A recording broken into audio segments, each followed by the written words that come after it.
Bismillahirrahmanirrahim. Assalamualaikum warahmatullahi wabarakatuh.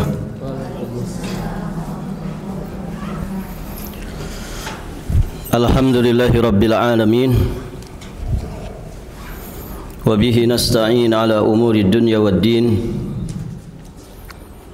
Wassalatu wassalamu ala ashrafil anbiya'i wa imamil mursalin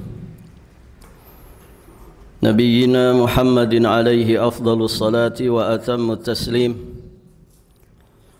wa ala alihi wa ashabihi ajma'in wa sallama tasliman mazidan ila yaumiddin thumma amma ba'd. Allahumma inna nas'aluka ilman nafi'an wa rizqan tayyiban wa amalan mutaqabbala. Para hadirin akhwat wa ummahat fillah, rahimani wa rahimakumullah. Alhamdulillah, kita bersyukur kepada Allah Subhanahu wa taala. Pada pagi hari ini insyaallah akan kita lanjutkan pembahasan Suratul Qalam. Kita akan membahas ayat ke-48 sampai ayat ke-50. Allah Subhanahu wa taala berfirman, ba'da a'udzu billahi as-sami'il 'alim minasy syaithanir rajim. Fasbir li hukmi rabbika wa la takun ka sahibil hut idh nada wa huwa makdhum laula an tadarakahu ni'matun min rabbih lanubidha bil ara'i wa huwa madhmum fajtabahu rabbuhu faja'alahu minas salihin. Allah berfirman yang artinya, maka bersabarlah kamu wahai Muhammad terhadap ketetapan Rabbmu, dan janganlah kamu seperti orang yang berada di dalam perut ikan, yakni Nabiullah Yunus alaihi salam,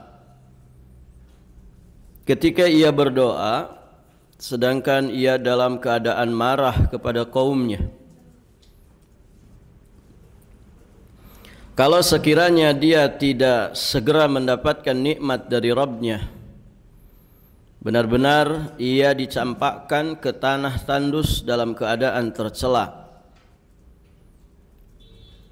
Lalu Rabbnya memilihnya dan menjadikannya termasuk orang-orang saleh. Ada banyak pelajaran yang bisa kita dapatkan dari ayat-ayat yang mulia ini. Kita ringkaskan. Yang pertama, ayat ini menjelaskan tentang kewajiban bersabar dalam berdakwah.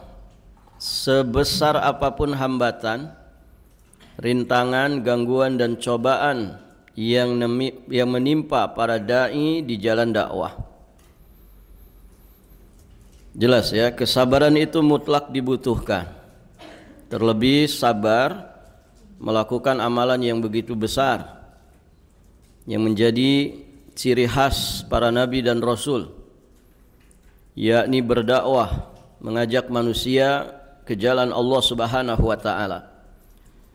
Khitab atau sasaran perintah ini pertama kali tertuju kepada Nabi sallallahu alaihi wa alihi wasallam. Allah perintahkan beliau untuk bersabar atas ketetapan hukum Rabbnya.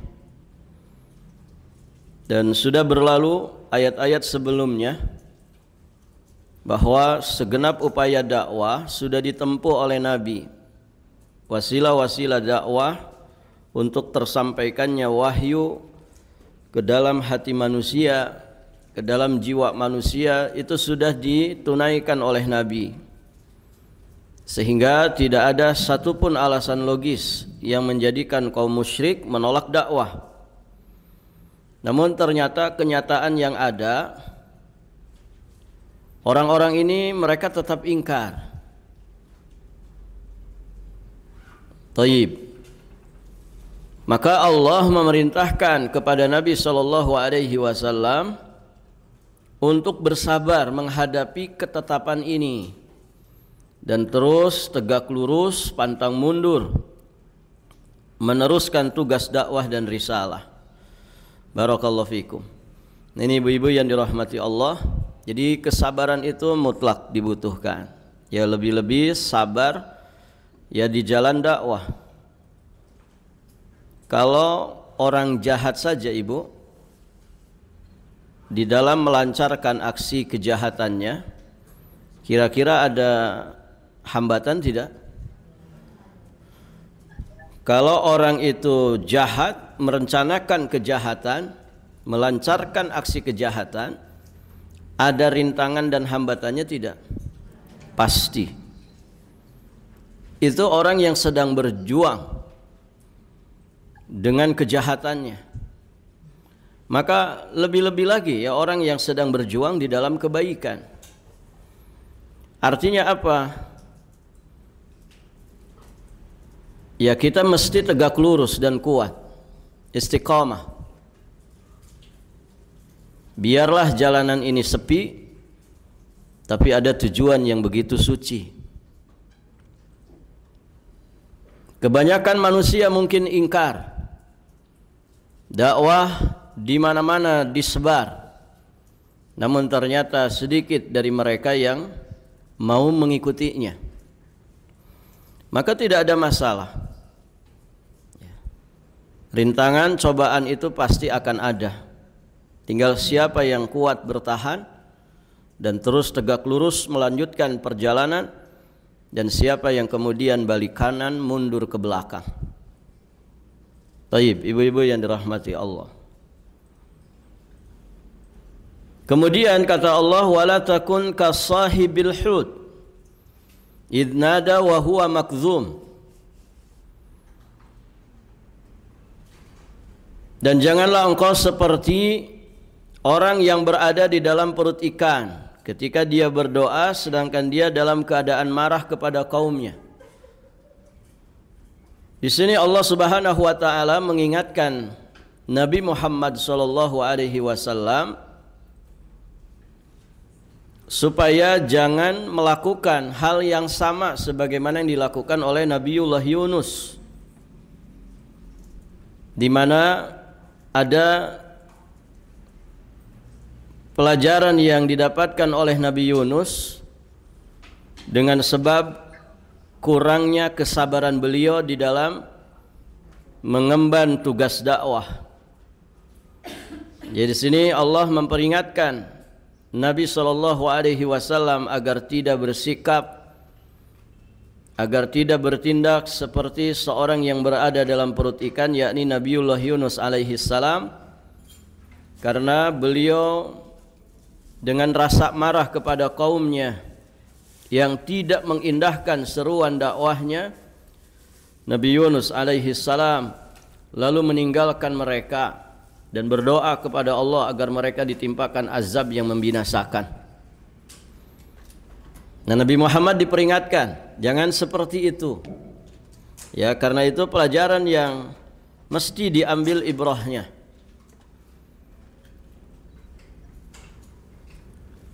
Maka di dalam ayat ini sampai nanti ayat ke-50 dan juga ayat-ayat yang lainnya, Allah Subhanahu wa taala menjelaskan kepada kita sepenggal kisah dari Nabi yang mulia Nabiullah Yunus alaihi salam. Nah, kisahnya disebutkan di dalam beberapa surat, di antaranya surat Yunus ayat 98, kemudian surat Al-Anbiya ayat 87-88, surat As-Saffat ayat 139 sampai 148, kemudian ya di surat yang sedang kita bahas saat ini di ayat ke-48 sampai ayat 50. 3 ayat ini menjelaskan sepenggal kisah tentang Nabiullah Yunus alaihi salam. Nah, kita kisahkan sedikit, ibu-ibu yang dirahmati Allah. Semoga kisah beliau ini menjadi pelajaran bagi kita semua. Disebutkan bahwa Allah Subhanahu wa taala memerintahkan Nabi Yunus alaihi salam untuk pergi ke satu kota namanya Ninawa. Sekarang namanya Ninipeh. Nini. Ya itulah, di petanya itu. Ninepeh. Apa ini bacanya, Bu? Ninepeh. Dalam sejarah dikenalnya Ninawa. Dekat kota Mosul di negara Irak sana. Ada yang pernah ke Irak? Belum ya? Allah mengutus Nabiullah Yunus ke Ninawa di negeri Irak untuk menyeru penduduknya, yang saat itu penduduknya para penyembah berhala yang senang berbuat jahat. Sudah masa sembahannya berhala, kemudian mereka itu senang berbuat jahat. Nabiullah Yunus menyeru kaumnya agar menyembah Allah semata, Rabb yang Maha Esa, tidak ada Tuhan yang benar selain Dia. Nah, ini ciri khas dakwah para nabi dan rasul. Intisari dakwah para nabi dan rasul sama-sama semuanya mengajak kepada tauhidullah azza wajalla, mengajak manusia mentauhidkan Allah Subhanahu wa taala dan tidak menyekutukannya dengan sesuatu apapun. Namun ternyata penduduk kota Ninepeh ini menolak ajakan itu. Bahkan mereka mengingkari dan mengancam Nabiullah Yunus. Karena sikap dan tindakan kaum yang demikian itu, beliau pun akhirnya marah serta memperingatkan mereka bahwa Allah Ta'ala akan menimpakan malapetaka yang sangat dahsyat sebagai balasan terhadap sikap dan keingkaran mereka itu. Barakallahu fikum. Ya, para nabi juga kan dari bangsa manusia. Mereka juga punya rasa. Kadang jengkel, mangkel, marah, sedih, begitu ya. Namun mereka ini orang-orang yang tentu dibimbing oleh wahyu, bukan manusia biasa.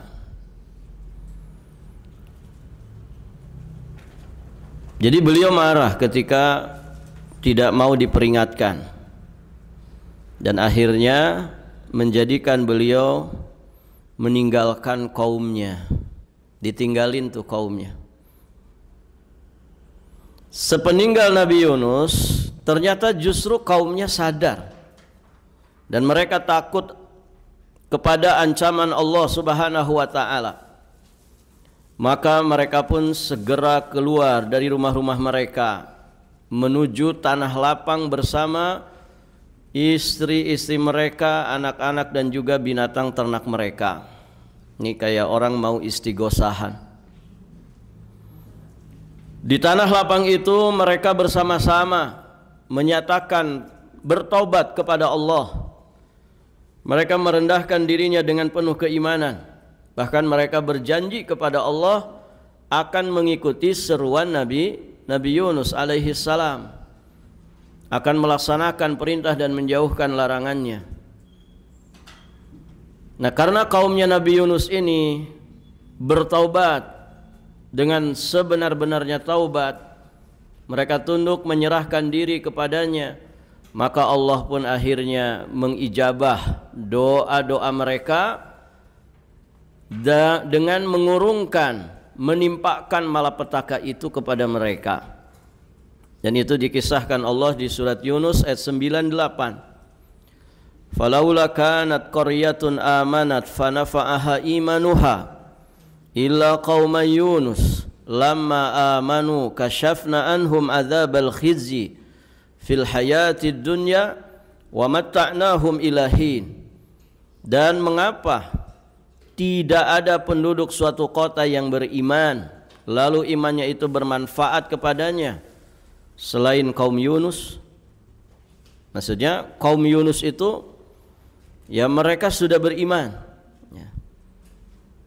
Mereka beriman, mereka menyadari apa yang ada pada mereka dari kesalahan.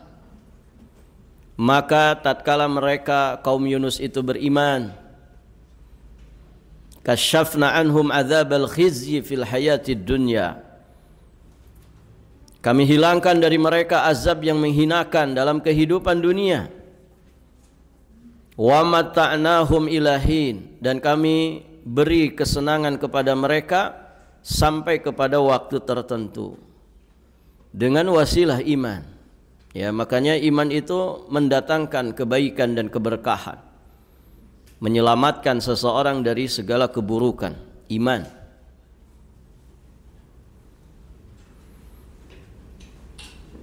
Nah, itu tentang kaumnya Nabi Yunus yang ternyata ketika ditinggalkan mereka akhirnya menyadari kesalahan.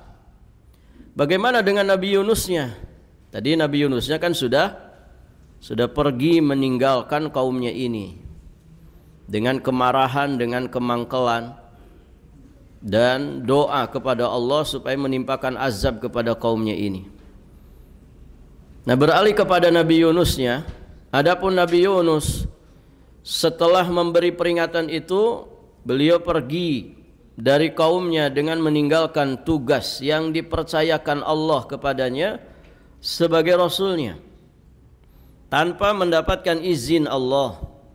Beliau pergi dengan menumpang sebuah kapal yang syarat dengan muatan. Di sini ada pelajaran bagi kita semua untuk selalu bertanggung jawab atas tugas atau amanah yang diberikan. Jadi tuntaskan tugas amanah itu. Kalau memang kita barakallahu fikum merasa mungkin kurang punya kapasitas, kurang punya kemampuan, ya ketika kita meninggalkan tugas tersebut tentu dengan cara yang baik-baik. Begitu ya. Kita lanjut. Ketika kapal berlayar, tiba-tiba cuaca memburuk sehingga membuat kapal itu terombang-ambing. Dengan berat hati nakhoda mengambil keputusan mengurangi jumlah penumpang. Nakhoda tersebut membuat peraturan dengan melakukan undian. Siapapun nama yang keluar, itulah yang dilempar ke laut. Naasnya ketika undian dilakukan 3 kali berturut-turut, nama Nabi Yunus lah yang keluar. Jadi diundi, ternyata yang keluar nama Nabi Yunus. Kemudian yang kedua, undian yang kedua diundi lagi, keluarnya nama Nabi Yunus. Dan ketika keluar nama Nabi Yunus, ya, di pertama kali undian itu orang-orang sejatinya merasa keberatan. Akhirnya diulang yang kedua kalinya, ternyata yang keluar nama Nabi Yunus lagi. Mereka juga merasa keberatan, bagaimana seorang nabi kemudian yang dijadikan korban, kan begitu. Dan akhirnya diundi yang ketiga, ternyata juga yang keluar adalah nama Nabi Yunus alaihi salam. Maka para penumpang kapal itu merasa berat melakukan keputusan tersebut. Akhirnya Nabi Yunus berinisiatif sendiri. Beliau pun dengan sukarela terjun ke dalam laut. Barakallahu fikum.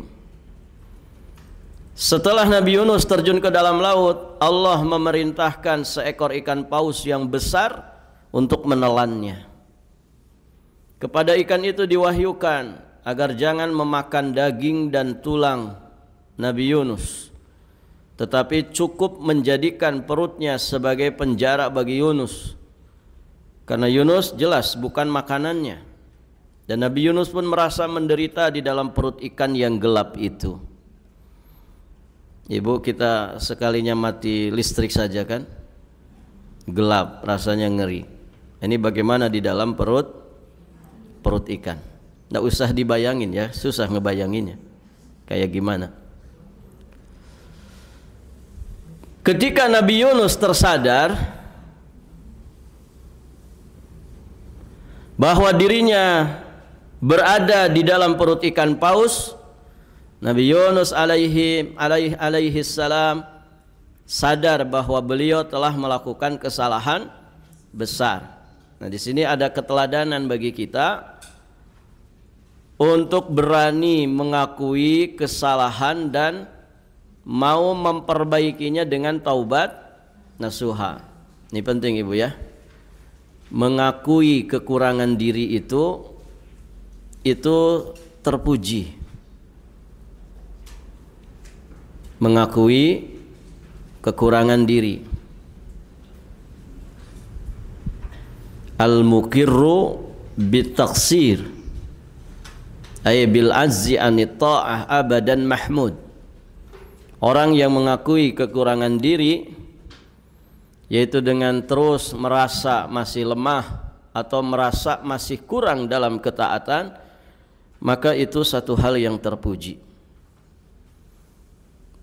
Justru awal petaka dan kehancuran seseorang itu terjadi ketika penyakit sombong, ya, terjadi ketika penyakit sombong dan merasa diri paling hebat dan benar itu bersemayam di dalam hatinya. Orang kalau sudah sombong, merasa paling hebat, sudah itu sejatinya awal kehancuran. Karena sejatinya kesombongan, keangkuhan ini sifat yang melekat pada iblis. Dan sifat ini pula yang berusaha ditransfer, ditularkan oleh iblis kepada manusia yang bersedia menjadi sekutunya. Siapa sekutu iblis, Ibu? Hah? Bangsa jin dan bangsa manusia yang mau mengikutinya. Nah, itu sekutunya iblis. Dari bangsa manusia ya seperti Korun. Siapa lagi? Haman, Fir'aun. Fir'aun kan sombong dengan kekuasaannya, Haman dengan ilmu pengetahuannya, Korun dengan hartanya. Tegas Allah menyebut itu di surat Al-Ankabut ayat 39. Wa Qaruna wa Fir'auna wa Haman wa laqad ja'ahum Musa bil bayyinat fastakbaru fil ardi wa ma kanu sabiqin. Qarun, Fir'aun dan Haman, dan sesungguhnya telah datang kepada mereka itu Musa dengan membawa bayyinah, membawa bukti-bukti nyata, keterangan-keterangan yang jelas. Fastakbaru fil ardi, akan tetapi mereka berlaku sombong di muka bumi ini. Wa makanu sabiqin, dan tiadalah mereka itu orang-orang yang luput dari kehancuran itu. Maka ya hati-hati, hati-hati dari kesombongan. Yang lebih ngeri itu Ibu, yang lebih ngeri, orang tidak punya sesuatu yang disombong-sombongkan kok sombong gitu. Kalau Fir'aun sombong ya wajar, wajib dihajar ya. Dia punya kekuasaan gitu. Nah, ada orang yang tidak punya apa-apa tapi kok sombong. Siapa itu, Bu? Orang miskin sombong, udah miskin sombong gitu. Hidup lagi gitu. Barakallahu fiikum. Itu ada orang saking rusaknya itu begitu. Barakallahu fikum. Nah, di sini Nabiullah Yunus alaihi salam mukir bit taksir. Ya, beliau sadar dengan kekurangannya, dan ini sejatinya teladan. Berani mengakui kesalahan dan mau memperbaikinya dengan taubat nasuha, dengan selalu merasa paling benar. Ya. Siapa biasanya suka merasa paling benar, Ibu? Emak-emak ya. Ya. Mau makan apa terserah gitu ya. Kalau gitu kata suaminya, kita makan nasi goreng saja. Ah, nggak mau ah. Tadi katanya terserah gitu, tapi akhirnya tidak mau. Serba salah jadinya. Taib, ibu-ibu yang dirahmati Allah, Nabi Yunus yang menyadari hal tersebut, beliau akhirnya bertobat, berdoa. Beliau bertaslim, berinabah, menyerahkan dirinya kepada Allah. Dan demikianlah bahwa seharusnya kita jangan mudah menyerah saat menghadapi berbagai kesulitan. Dan yakinlah bahwa Allah akan menolong hambanya yang kembali kepadanya dengan doa dan taubat nasuha. Tentu tidak mudah, Ibu ya, menghadapi undian yang lagi-lagi keluar namanya, ya, di saat-saat yang begitu genting, harus kemudian nyebur ke laut. Ini tentu tidak mudah, kan begitu. Ketika nyebur ke laut tiba-tiba ditelan oleh ikan besar sampai berada di dalamnya. Ya, tentu perut ikan besar itu bukanlah hotel begitu. Ya. Dia ada di dalam kegelapan, di dalam perut ikan, ya. Dan susah kita membayangkannya kayak apa. Barakallahu fikum. Tapi Nabi Yunus alaihi salam, beliau menyadari kesalahannya, kemudian berikhtiar.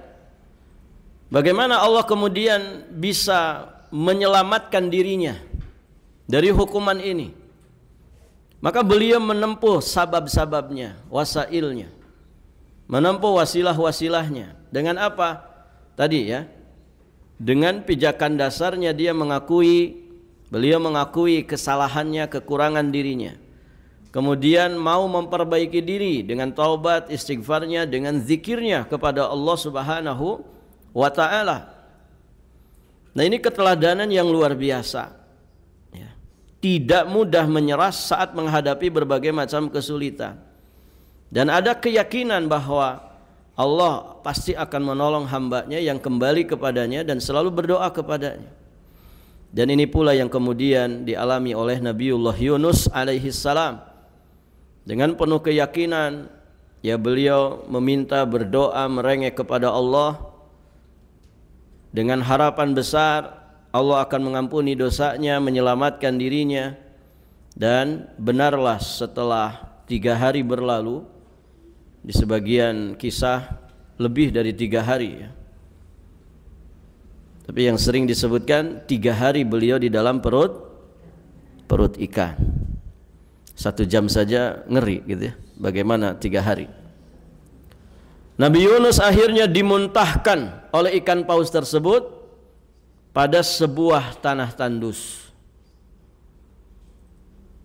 Di surat Al-Anbiya ayat 87, 88, Allah Subhanahu wa taala berfirman, "Wa dhannun idh dhahaba mughadiban fa dhanna an lan naqdira alaihi fanada fi dhulumat alla ilaha illa anta subhanaka inni kuntu minadh dhalimin fastajabna lahu wa najjaynahu minal gham wa kadzalika nunjil mu'minin."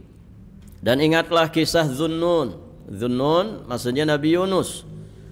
Ketika beliau pergi dalam keadaan marah, lalu dia menyangka bahwa kami tidak akan menyulitkannya, maka dia pun berdoa dalam kegelapan, dalam keadaan yang sangat gelap. Maksudnya fi batnil hut, ya.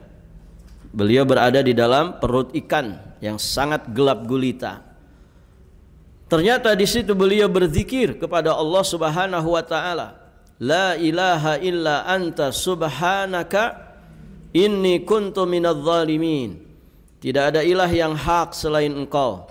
Maha suci Engkau, sungguh aku termasuk orang-orang yang zalim. Itu kesungguhan dari Nabi Yunus alaihi salam. Fastajabna lahu, maka kami kabulkan doanya. Wa najjainahu, kami selamatkan dia minal gham, dari kedukaan, dari kesusahan. Wa kadzalika nunjil mu'minin, dan demikianlah kami menyelamatkan orang-orang yang beriman. Masya Allah Ibu. Jadi kalau kita sedang susah-susah, maka banyak-banyak membaca kalimat ini. La ilaha illa anta subhanaka inni kuntu minadz zalimin. Dan Nabi kita Muhammad sallallahu alaihi wasallam sampai menyatakan bahwa kalimat ini kalau kita baca dalam sela-sela doa kita, maka menjadi wasilah terijabahnya doa. La ilaha illa anta subhanaka inni kuntu minadz zalimin. Di dalamnya ya menunjukkan tentang keesaan Allah Subhanahu wa taala sebagai sesembahan yang hak, sebagai ilahul haq, dan kemudian iktiraf kita sebagai hamba bahwa kita ini hamba yang lemah, yang sering melakukan kezaliman terhadap diri sendiri. Maka kalimat ini ketika dibaca di dalam sela-sela doa, dia menjadi wasilah terijabahnya doa tersebut. Di ayat yang lain, Ibu bisa lihat juga surat As-Saffat ayat 139 sampai 148. Surat As-Saffat, surat keberapa?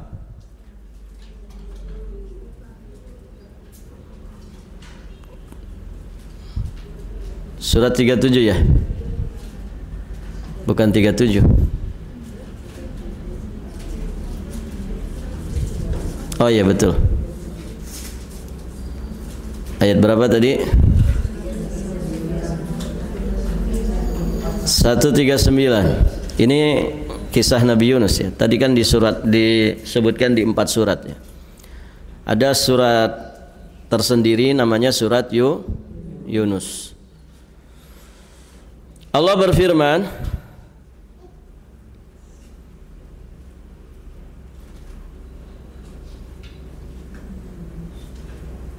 wa inna Yunus laminal mursalin, dan sungguh Yunus benar-benar termasuk salah seorang rasul. Di penghujung ayat ke-50 yang sedang kita bahas, disebutkan oleh Allah sebagai orang saleh, ya kan? Faja'alahu minas salihin. Nah di surat As-Saffat ini, wa inna Yunus minal mursalin, dan sungguh Yunus benar-benar termasuk salah seorang rasul. Idh abaqa ilal fulkil mashhun, ingatlah ketika dia lari ke kapal yang penuh muatan. Fasahama fakana minal mudhadin, fakana minal mudhadin. Kemudian dia ikut diundi, ternyata dia termasuk orang-orang yang kalah dalam undian. Faltaqamahul hutu wa huwa mulim, maka dia ditelan oleh ikan besar dalam keadaan tercela.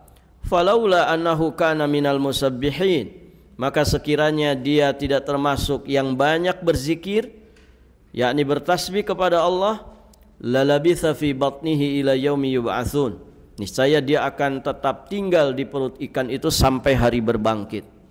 Fanabadnahu bil wa huwa saqim, kemudian kami lemparkan dia ke daratan yang tandus sedangkan dia dalam keadaan sakim, sakit. Wa ambatna alaihi syajaratan min yaqtin, kemudian untuk dia kami tumbuhkan sebatang pohon miyaqtin, ya sejenis labu. Wa arsalnahu ila mi'ati alfin aw yazidun, dan kami utus dia ke 100.000 orang atau lebih. Maksudnya beliau kembali setelah peristiwa itu, beliau kembali ke Ninawa, kembali mengajak kaumnya, dan mereka senang karena kaumnya sudah taubat dan beriman. Fa'amanu famatta'nahum ila hin, sehingga mereka beriman, karena itu kami anugerahkan kenikmatan hidup kepada mereka hingga waktu tertentu. Ya, tidak ada orang yang bahagia melebihi bahagianya orang-orang beriman. Taib, ibu-ibu yang dirahmati Allah, alhamdulillah, sepenggal kisah Nabi Yunus sudah kita bahas. Beliau Nabi Allah yang mulia, yang kisahnya tentu bertabur ibrah bagi kita semua. Beliau termasuk Nabi yang mulia yang mendapatkan nikmah dari Rabbnya berupa berani mengakui kesalahan diri, dimudahkan untuk berzikir dan bertaubat kembali kepada Allah Subhanahu wa ta'ala, yang akhirnya beliau terlepas dari segala kesulitan yang menimpa dirinya dan kembali mereguk kebahagiaan dan kehidupan yang indah bersama kaumnya yang beriman. Barakallahu fikum. Taib, ibu-ibu yang dirahmati Allah, kita cukupkan sampai di sini. Sebetulnya sisa 2 ayat lagi ibu ya. Ayat 51, 52. Tidak apa-apa kita bahas di Jumat pekan depan saja. Mungkin juga bisa lanjut ke surat Al-Muluk. Ya. Berarti 1 surat lagi insya Allah kita selesai juz ke 29. Barakallahu fikum. Baik, ibu yang dirahmati Allah, sampai di sini saja pelajaran kita. Semoga bermanfaat. Insyaallah taala nanti kita lanjutkan di kesempatan berikutnya biidznillah. Subhanakallahumma wa bihamdik, asyhadu an la ilaha illa anta, astaghfiruka wa atubu ilaik. Assalamualaikum warahmatullahi wabarakatuh.